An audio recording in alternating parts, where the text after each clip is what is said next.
अधचला army hospital. बात उन दिनों की है जब मैं कॉलेज का स्टूडेंट था। अपने कॉलेज की ओर से हम सभी कैंप के लिए एक जंगल में गए थे।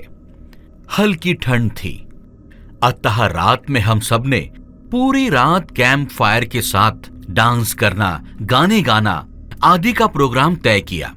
मुझे और मेरे साथियों को कैंप फायर के लिए लकड़ियां इकट्ठे करने का भार सौंपा गया। मैं निकला तो सबके साथ ही, लेकिन जंगल के प्राकृतिक सौंदर्य में भटकता हुआ अकेले ही बहुत दूर कहीं निकल गया।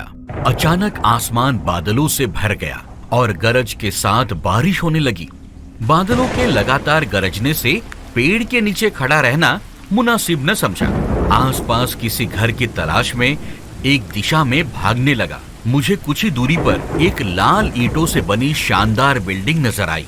बिल्डिंग रोशनी से पूरी नहाई हुई थी और उसमें ढेर सारे लोग हैं, ऐसा दूर से ही लग रहा था। मैं तेजी से भागते हुए उस बिल्डिंग में जा घुसा और सामने से आती हुई एक खूबसूरत नर्स से टकराते टकराते बाल बाल बचा। नर्स ने मुझे घूर कर देखते हुए कहा, बहुत अधिक भीग गए हो, सर्दी न लग जाए। उधर बाई और एक स्टोर रूम है, वहां जाकर जो भी मिले उससे कहना सिस्टर मिली ने दूसरे सूखे और साफ कपड़े मुझे देने को कहा है, वह तुम्हें कपड़े दे देगा। मैं हक्का बक्का मुंह फाड़े सिस्टर मिली को देखता रहा। मुझे एकदम से समझ नहीं आया कि मैं क्या करूं। मेरी स्थिति को देखकर सिस्टर मिली खिलखिलाकर हंस पड़ी और बोली, पहले तो तुम अपना मुंह बंद करो, वरना मुंह में मच्छर घुस जाएंगे, और अब जाकर वैसा ही करो जैसा मैंने कहा है। मैंने हल्के से हां में सिर हिलाया। सिस्टर की बताई हुई दिशा में जाने के लिए मुड़ गया। अभी कुछ 10 कदम ही चला होगा कि मेरे कंधे पर किसी ने पीछे से हाथ रखा। मैं चौंक कर पीछे मुड़ा और अपने सामने आर्मी की वर्दी में एक युवक को खड़ा मुस्कुराता पाया। मेरे चेहरे पर आश्चर्य के बादल अपना घर बना चुके थे, जिसे देखते ही उस युवक को हंसी आ गई। उसने धीमे किंतु दृढ़ स्वर में कहा, मैं कैप्टन आकाश हूं और ये हमारे देश की आर्मी का हॉस्पिटल है। कैप्टन आकाश की बातों ने मुझे आश्वस्त किया। मैं अब धीरे धीरे सामान्य हो गया और मैंने कैप्टन आकाश को सिस्टर मिली की कही बातें बताई। सुनकर कैप्टन आकाश के चेहरे पर एक रहस्यमयी मुस्कान फैल गई और वे बोले, तो तुम सिस्टर मिली से भी मिल चुके हो? जी, क्या मतलब है आपका? कुछ नहीं, चलो मैं तुम्हें सूखे कपड़े देता हूं, चेंज कर लो, नहीं तो सच में सर्दी लग जाएगी। और मैं कैप्टन आकाश के पीछे पीछे एक बड़े से कमरे में जा पहुंचा। कमरे के चारों ओर हरे रंग के पर्दे लगे हुए थे। एक बड़ा सा बेड पड़ा हुआ था और उसके सामने एक सोफा था। बीच में एक टेबल था जिस पर 2 ग्लास, एक बड़ी बोतल ब्रांडी की और 1-2 पत्रिकाएं पड़ी हुई थी। कमरे के एक कोने में एक बड़ी सी अलमारी थी, जिसमें से कैप्टन आकाश ने एक आसमानी रंग का कुर्ता पायजामा निकालकर मुझे दिया और कमरे में लगे बाथरूम की ओर इशारा किया। मैं बाथरूम से कपड़े चेंज कर जैसे ही निकलने लगा, मेरी नजर बाथरूम की एक दीवार पर पड़ी। वो खून के छींटों से भरी हुई थी। ये देखकर मैं घबरा गया और जल्दी से बाहर निकलने को मुड़ा। मैं मुड़ा ही था कि बाथरूम में लगे आईने में खुद को देखकर चौंक गया। आईने में मेरा पूरा शरीर तो नजर आ रहा था, लेकिन मेरे शरीर पर मेरा सिर गायब था। अब मुझे डर लगने लगा और मैं हड़बड़ाकर बाथरूम से निकल गया। मुझे इस तरह बाहर निकलते देख कैप्टन आकाश ने हंसकर पूछा, क्या हुआ? अरे हां, तुमने तो अब तक तुम्हारा नाम भी नहीं बताया। मैं हड़बड़ाकर भागने लगा। तभी कैप्टन आकाश ने मुझे रोका और कहा, कहां जाओगे? बाहर बहुत तेज बारिश हो रही है। लेकिन तुम जाना क्यों चाहते हो अचानक? ये मैं समझ नहीं पा रहा हूं। तभी मैं बोला, कैप्टन आकाश, आपके बाथरूम की एक दीवार पूरी खून के छींटों से भरी हुई है और आपके बाथरूम में लगा आईना कुछ अजीब सा है। उसमें मेरा पूरा शरीर तो दिखाई दिया, लेकिन मेरा सिर ही गायब था। मैं अब यहाँ बिल्कुल नहीं रुकूंगा, बारिश में भीगता हुआ अपने कैंप तक जाऊंगा। ये कहते हुए मैं कमरे से बाहर जाने लगा। मैं दरवाजे की ओर बढ़ा। रुको! तभी कैप्टन आकाश की कड़कती आवाज गूंजी। तो तुमने सब कुछ देख ही लिया है? जी क्या मतलब है आपका? मेरी आवाज में डर भर गया था। मतलब चाहे जो हो, तुम तब तक यहां से नहीं जा सकते जब तक मैं तुम्हें कुछ बता न दूं। क्या बताना चाहते हैं आप?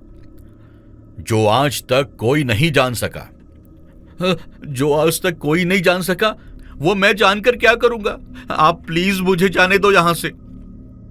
मैं पूरी तरह से डरा हुआ था। तभी कैप्टन आकाश ने कहा, तुम्हें मुझसे डरने की कोई जरूरत नहीं। सैनिक सबकी रक्षा के लिए होते हैं। मैं भी तुम्हारी रक्षा ही कर रहा हूं। कैप्टन आकाश के स्वर में कोमलता थी। आओ, मेरे साथ इस सोफे पर बैठ जाओ। मैं तुम्हें एक कहानी सुनाता हूं। कहानी खत्म होते ही मैं तुम्हारे साथ कैंप तक जीप में तुम्हें छोड़ आऊंगा। वैसे भी तुम अपने साथियों से काफी आगे निकल आए हो। वहां तक तुम अब चलते हुए शायद पहुंच न पाओ। कैप्टन आकाश के स्वर में जाने कैसी आश्वस्ति थी। मैं जाकर उसके बगल में बैठ गया। कैप्टन आकाश ने कहना शुरू किया।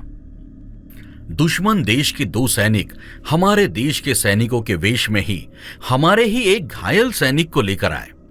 वो घायल था और हमारे देश की सेना ने उसे बहुत ढूंढा, लेकिन वो नहीं मिला था। शायद साजिश के तहत उसे घायल होते ही घुसपैठियों ने कहीं छुपा दिया था। अचानक अपने खोए सैनिक को अपने हॉस्पिटल में पाकर सभी खुश हो गए और बिना अधिक पड़ताल किए हॉस्पिटल के गेस्ट रूम में घायल को लेकर आने वाले नकली वेशधारियों को ठहरने की इजाजत दे दी।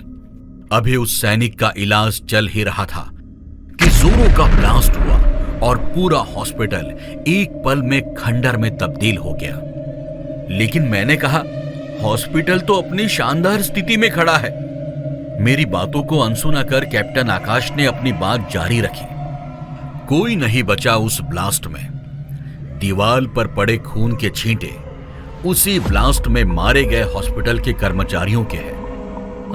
हाँ, पर यह हॉस्पिटल तो मुझे खंडर नहीं दिखता। जवाब में कैप्टन आकाश के चेहरे पर रहस्य भरी मुस्कान फैल गई और उनका चेहरा अजीब से भावों से भर गया। मैं उनके चेहरे को देखकर अंदर से ही दहल गया। फिर भी मैंने हिम्मत कर उन्हें पूछा, आप उस ब्लास्ट से कैसे बच गए? सुनते ही कैप्टन आकाश ठहाका लगाकर हंस पड़े और मुझ पर एक भरपूर नजर डालते हुए कहा, यह कहानी आज से मात्र 50 वर्ष पहले की है और मैं भी उस ब्लास्ट में आज से 50 वर्ष पहले मर चुका हूं। इसके आगे उन्होंने क्या कहा मुझे कुछ मालूम नहीं। चेहरे पर गीलेपन का एहसास जब काफी हुआ तो मैं जैसे नींद से जागा। मुझे घेरे हुए मेरे सभी सहपाठी और टीचर खड़े थे। मेरे आंख खोलते ही मेरे सर ने कहा, थैंक गॉड तुम्हें होश आ गया। तो क्या मैं बेहोश था? हाँ, तुम जंगल में जाने कहां भटक गए थे? जब सभी लौट आए और तुम नहीं आए, तब हम सब मिलकर तुम्हें ढूंढने निकले। काफी दूर जाने के बाद हमें एक जीप आती दिखाई दी, जिसमें एक आर्मी मैन तुम्हें पीछे की सीट पर सुलाए हमारे कैंप को ढूंढते हुए आ रहे थे। उन्होंने हम सबको भी अपनी जीप में बिठाया और कैंप तक छोड़ा। हमने उन्हें काफी रोकने की कोशिश की, लेकिन वो ये कहते हुए चले गए कि अभी नहीं रुक सकता, एक जरूरी काम है।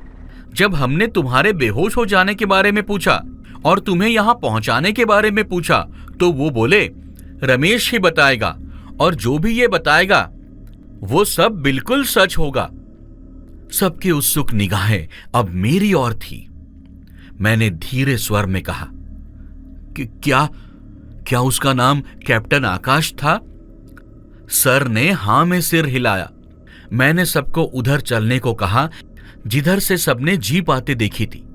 पहले तो सर तैयार नहीं हुए, लेकिन मैंने बहुत कहने पर वो राजी हो गए। सुबह होते ही हम उधर की ओर चले गए। मैं उस जगह पर पहुंचकर गहरे आश्चर्य में डूब गया। वहां एक अधजला खंडर था जिसके एक टूटे पत्थर पर लिखा था आर्मी हॉस्पिटल।